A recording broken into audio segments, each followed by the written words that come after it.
Hi kids! This is Sir A, your teacher broadcaster in mathematics. In this video, you will learn about terminating decimal quotients, non-terminating decimal quotients, and repeating decimal quotients. Are you ready? And now, let's begin! What is a terminating decimal quotient? A terminating decimal quotient results when the division terminates or comes to an end with a zero remainder. Let's have an example. 7 divided by 2 equals n. If you're going to divide 7 by 2, the quotient is 3.5 or 3 and 5/10, and it has zero remainder. Therefore, the quotient 3.5 or 3 and 5/10 is a terminating decimal quotient because the division terminates or ends with a zero remainder. Let's have another example. 9 divided by 16. If you're going to divide 9 by 16, the quotient is 0.5625 or 5,625 10,000ths. Then it has zero remainder. Therefore, the quotient 0.5625 is an example of terminating decimal quotient.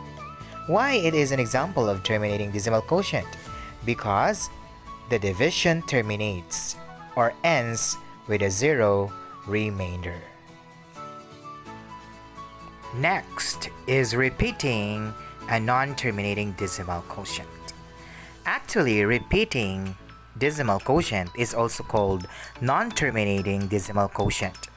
A repeating or non-terminating decimal quotient results when the division never ends. A bar is placed above the repeated quotient. Example: 4 divided by 11.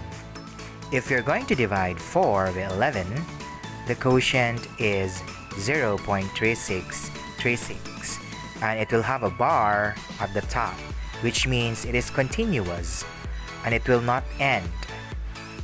Therefore, 0.3636 is a repeating or non-terminating decimal quotient because the decimal number continues endlessly. Let's have another example. 2 divided by 3. If you're going to divide 2 by 3, the quotient is 0.666 and it is continuous, so it will have a bar at the top. In the illustration, it has a remainder 2. So therefore, 2 divided by 3 with a quotient 0.6666 continuously is an example of repeating or non-terminating decimal quotient because the decimal number continues endlessly. Thanks kids for watching. I hope you have learned a lot in this video. Until next time, bye bye!